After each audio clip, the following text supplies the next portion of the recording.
menang poin 3 hari ini. Bersyukur. Sudah. Udah.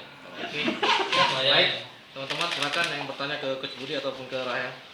Coach, tadi Ada kesempatan untuk mencetak gol udah beberapa kali. Itu kesulitannya tuh di mana sih? mungkin keberuntungan lagi mungkin ya. Banyak sih peluang tadi saya 2 kali kok sebelumnya tadi dia. karena bisa. Iya. Keberuntungan lagi. Tapi alhamdulillah dibalas diganti sama Allah di Penalti tadi tanpa beban atau gimana rasanya di gugup atau saya gimana? mungkin percaya diri aja sih bang. Iya. Percaya diri aja ya, yakin lah. Jadi selama skor yang sama tadi bagaimana kita?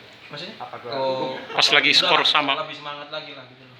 Karena ini kandang kita kan, kita harus cari kemenangan. jadi satu sama tadi terbebani ya? Nggak boleh menang.